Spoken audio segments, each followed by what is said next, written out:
there, Irene here for another video in the 1 2 3 quilt along. In this video we're going to quilt tree 11 and 12 with a big circle ruler and the lollipop ruler.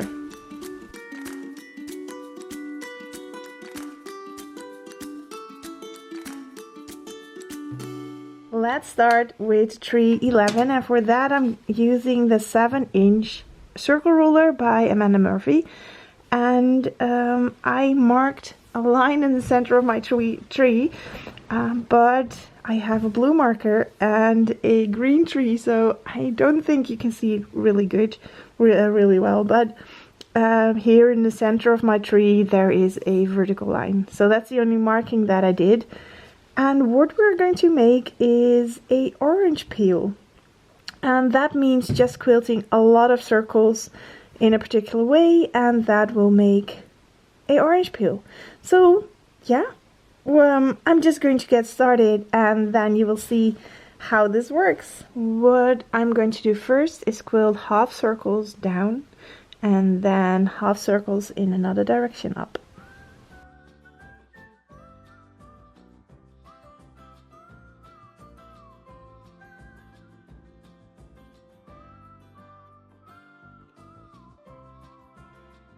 Actually, just let's make a line of whole circles first, and then we will have a nice base to start from. So when filming these videos, I always have to think a little bit about how to explain it and how to make sure that it's going to turn out the way that I have it pictured in my head. So let's just first make some whole circles. There we go. So now we're just going to start from here, because this is easier to position our ruler. What we want is to make half circles now that line up halfway with the circles that we made. So I am going to quilt now a quarter circle first. I'm lining up these black lines at the top, and I'm ending on the circle. And when you get the hang of the orange peel, you will be able to maneuver in all kinds of ways. So you could continue this one and make it a half circle and then go down. So lots of options to make this pattern. So I think just first watch the video and see me struggle a little bit, and then you can try it for yourself. So making half circles every time until I touch the center of the center line of that circle.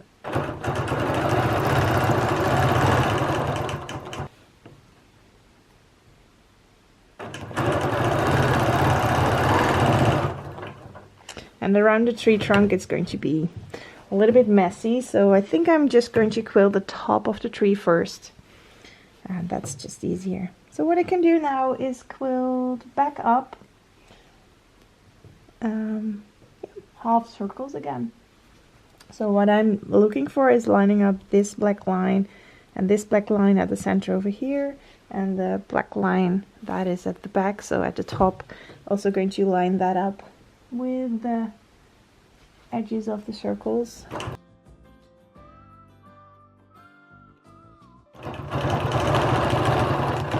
And there we go. So we're back at the top, and you can see some orange peels starting to appear already.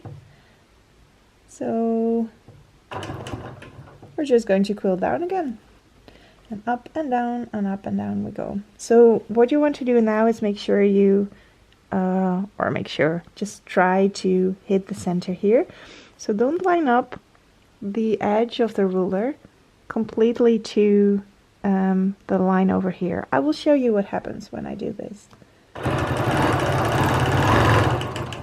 Then you might think I have lined up my ruler nicely, but you will have a 1/4 inch space over there.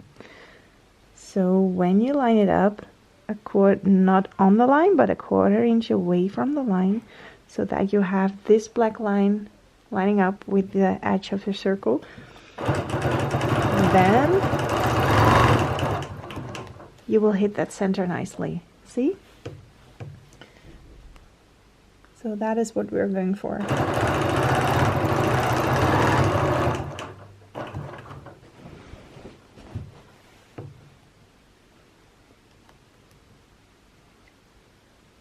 You can also line up those circle markings on the circles.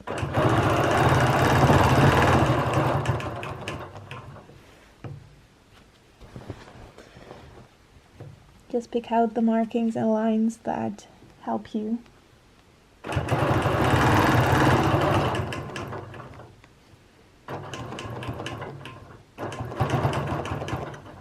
Let me see what's easiest to do now. I guess I'll just go back up, completing these circles.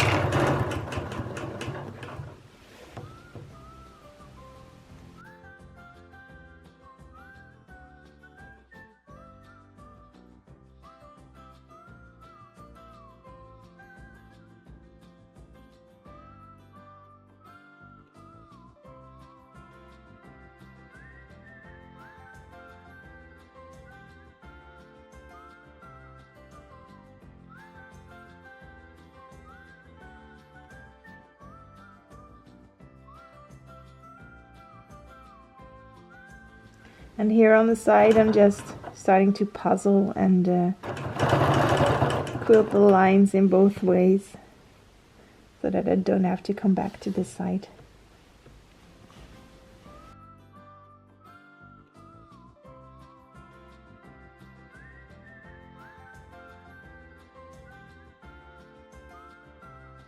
And I think that is the final line on this side.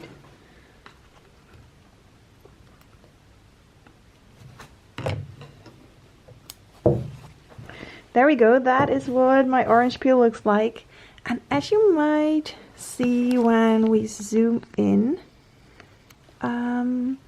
things started to get a little less perfectly lined up on this side. And that is, I think, because I am using the markings on my ruler only.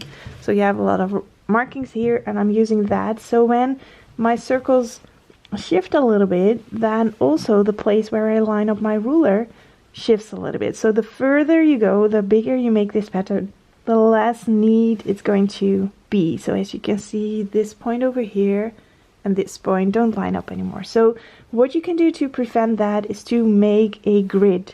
So mark not only the center line, but also a line over here and a line over here. So you take the size of your circle and you make a complete grid so that you know where all these intersection points are. But for this tree, I find it easier to just go with the ruler and not to have to mark everything. But if you want to, go ahead and mark all your grid lines, and then you know exactly where you need to line up.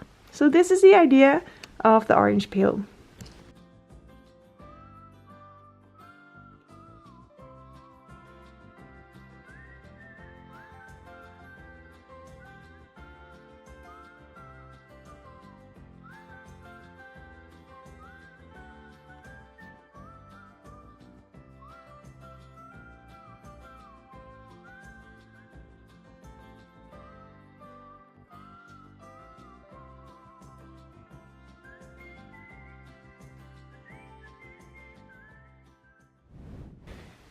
Now it is time to quilt tree 12, and for that we're going to play with the mini lollipops. And again, if you don't have the mini lollipop rulers, then you can make an alternative like we did in a previous video with a straight ruler and making some free motion wiggles at the end. But I'm going to mix and match these, and what we need to do first is make a marking. And the idea of this design is we have one straight line, and from that we're kind of making branches with a little figure at the end. So I'm just going to start at the edge over here and make kind of a half shape, and then I can see how big it will be and then plan the rest of the tree from there. So go ahead and mark a line and get your lollipop rulers out. Start by traveling up over this line a little bit, and then making a tree branch. And you can play with the tree branches on the angle you're going to put them and on how long you're going to make them. Everything is okay.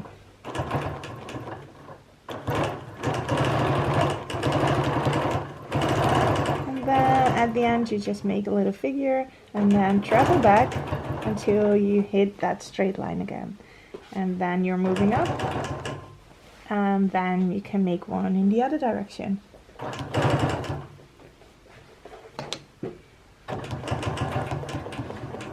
Yeah, for this one I just hit the side wall of the side of the tree, and then I can move up a little bit more.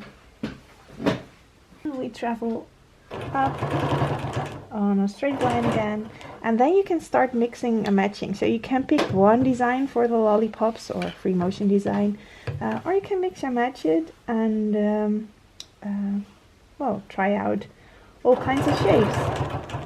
So if you have the complete set of lollipop rulers, then you can really play with all of them here.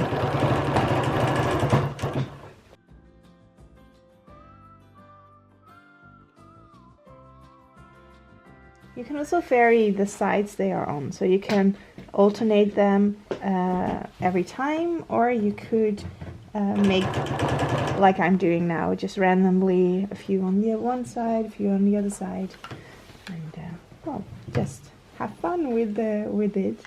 And with the length of the branches you can also play around.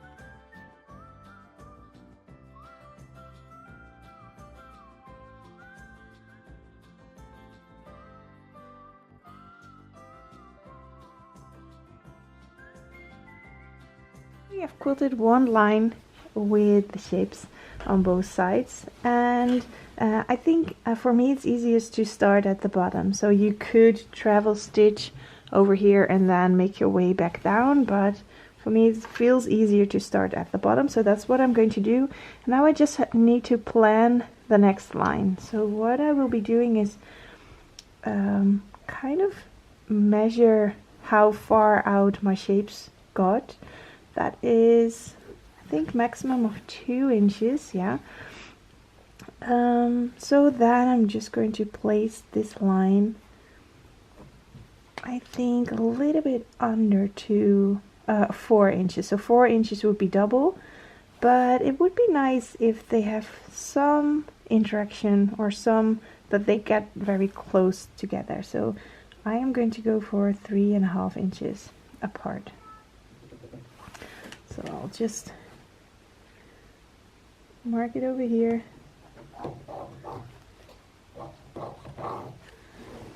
A line on the vertical. And there we go again.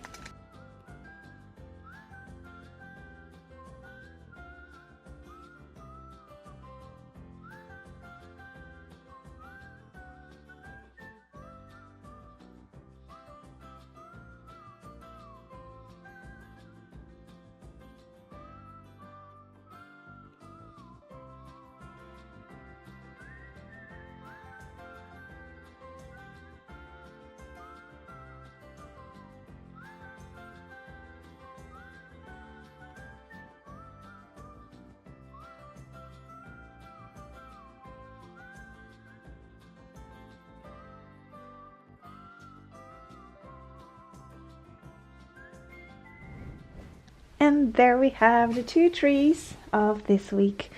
So a fun geometric shaped tree structure in our tree. And again, if you don't have these rulers, just make some straight lines with branches and free motion wiggles. That would also look great, I'm sure of that. So one variation you could do is make this line, the center line, a little bit wavy. So that could make it a little bit more organic instead of so geometrical.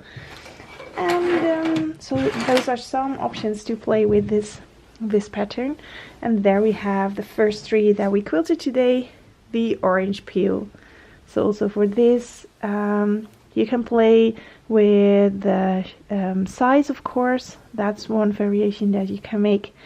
And if you don't have this circle ruler, then I would suggest marking a grid and then trying to free motion quilt some wavy lines, or even try to free motion an orange peel. It will be a great way to practice steering your free motion and ending up at the place that you want to be. So could be a great practice piece if you want to practice on free motion quilting as well. So that is it for this week. Happy quilting, and I'll see you again next week with 2 new designs. Bye!